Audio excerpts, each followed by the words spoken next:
కాసేపట్లో పార్లమెంట్లో vote on account budget ప్రవేశపెట్టనుంది కేంద్ర ప్రభుత్వం. ఉదయం 11 గంటలకు మధ్యంతర బడ్జెట్ను సభలో ప్రవేశపెట్టనున్నారు ఆర్థిక మంత్రి నిర్మలా సీతారామన్. మధ్యంతర బడ్జెట్ సర్వత్రా ఉత్కంఠ రేకెత్తిస్తోంది.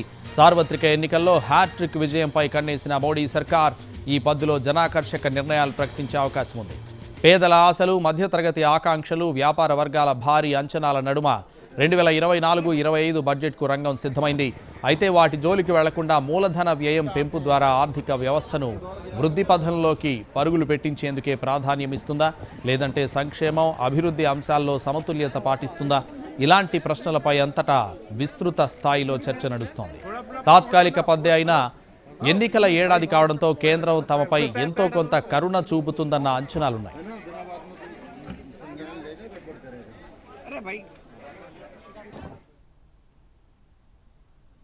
తీవ్ర వర్షాభావంతో పాటు ఇతర సమస్యలతో దేశవ్యాప్తంగా రైతన్నలు సతమతమవుతున్నారు.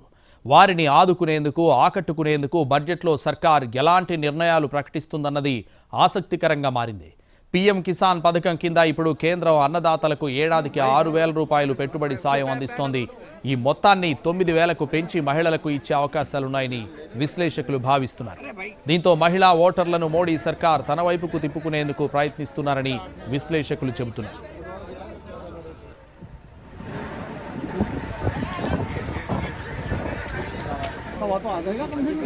क्यों डर रहे हैं? इसको भी खड़ा कर दो. थोड़ा पाँव हटाना. ఆయుష్మాన్ భారత్ కింద ప్రస్తుతం కల్పిస్తున్న 5 లక్షల ఆరోగ్య బీమా కవరేజీని 10 లక్షలకు పెంచుతూ ప్రకటనలుండొచ్చని అంచనా వేస్తున్నారు. సూర్యోదయ యోజన కింద 1 కోటి ఇళ్లపై రూఫ్ టాప్ సోలార్ ప్యానెళ్లను ఏర్పాటు చేయాలని కేంద్రం చెబుతోంది. అందుకోసం రాయితీలను పెంచే అవకాశాలున్నాయి. ప్రజలను ఆకర్షించేందుకు పెట్రోల్, డీజిల్, వంట గ్యాస్ సిలిండర్ ధరలను తగ్గించే అవకాశాలున్నాయని పలువురు అభిప్రాయపడుతున్నారు.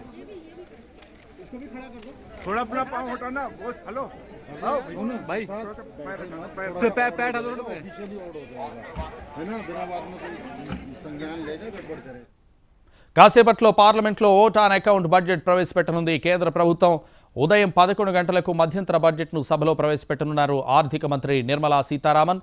మధ్యంతర బడ్జెట్ సర్వత్రా ఉత్కంఠ రేకెత్తిస్తోంది. ఇదే విషయానికి సంబంధించి మరింత సమాచారం ఢిల్లీ నుంచి మా ప్రతినిధి ప్రసాద్ లైవ్లో అందిస్తారు. ప్రసాద్,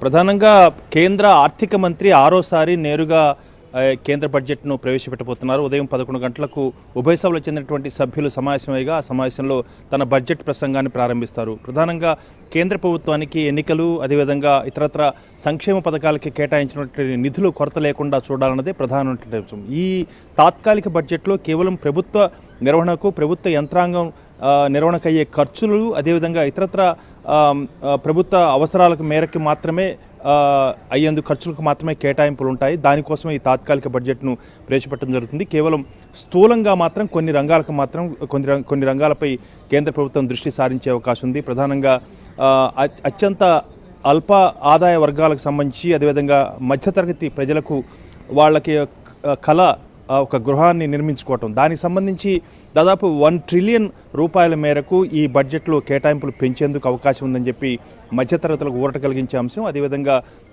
మహిళా రైతులకు పీఎం కిసాన్ సమ్మాన్ నిధి కింద కూడా కొంత మేరకు మహిళా రైతులకు అధికంగా పెంచేందుకు అవకాశం ఉన్నట్టుగా కూడా వార్తలు వస్తున్నాయి. అది దాంతోపాటు ఆహారము, అదేవిధంగా రసాయన ఎరువులు, ఇతర సబ్సిడీలకు సంబంధించి పెంచేందుకు, ఆ మేరకు పెంచడం ద్వారా దేశానికి ఆహార భద్రతను కల్పించాలని దాదాపు 4 లక్షల కోట్ల రూపాయల మేరకు ఈ యొక్క నిధులను, కేటాయింపులను పెంచేందుకు అవకాశం ఉన్నట్టుగా తెలుస్తుంది. దీంతోపాటు ప్రభుత్వ రంగ సంస్థల్లో పెట్టుబడుల ఉపసంహరణ మాత్రం పూర్తి స్థాయిలో వేగంగా పెంచాలన్నది కూడా కేంద్ర ప్రభుత్వ నిర్ణయంగా ఉంది. ఎందుకంటే ప్రజలపై అధిక పన్నుల భారాన్ని విధించకుండా ఆ మేరకు బడ్జెట్ లోటును తీర్చుకునేందుకు గాను ఈ రకంగా ఇతరత్ర మార్గాల ద్వారా తన యొక్క లోటును భర్తీ చేసేందుకు ప్రయత్నం చేస్తుంది. కాబట్టి దీన్ని కూడా వేగవంతం చేసేందుకు ప్రభుత్వం కొన్ని నిర్ణయాలు తీసుకునే అవకాశం ఉంది. దీంతోపాటు ప్రధానంగా ఇటు ఆదాయ వర్గాలకు, అదేవిధంగా పేదలకు ఏమాత్రం కూడా పన్ను భారం లేకుండా చేయాలి. అదేవిధంగా వాళ్ళకి అనేకటువంటి ఊరట కలిగించే అంశాలను కూడా ఈ బడ్జెట్లో ప్రవేశించేందుకు అవకాశం ఉంది. మధ్యతరగతి ప్రజలకు, అదేవిధంగా ఆదాయ వర్గాలకు సంబంధించి ఇప్పటికే ఆదాయ పన్ను చాలా ప్రత్యక్షంగా చాలా పెద్ద మొత్తంలో ఉంది. కాబట్టి దీన్ని తగ్గించడం ద్వారా ఇతరత్ర గృహ అవసరాలకు తీర్చేందుకు గాను కేంద్ర ప్రభుత్వం దృష్టి సారించాలని చెప్పి ఇప్పటికే మధ్యతరగతి ప్రజలంతా కూడా పెద్ద ఎత్తున తమ యొక్క నిరసనను తమ యొక్క అభిప్రాయాలను వ్యక్తం చేస్తున్నారు. ఈ నేపథ్యంలో కొంతమేరకు పరోక్షంగా ఈ ఆదాయాన్ని కట్టే ఆదాయ వర్గాలకు సంబంధించి ఆ మేరకు అటు ఉద్యోగాలు చేసుకునే వాళ్ళకి ఇతరత్ర ఈ ఆదాయ పన్ను తగ్గించేందుకు పరోక్షంగా కొంతమేరకు ఊరట కలిగించే అంశాలు కూడా ఈ బడ్జెట్లో ప్రస్తావించేందుకు అవకాశం ఉంటుందిగా తెలుస్తుంది.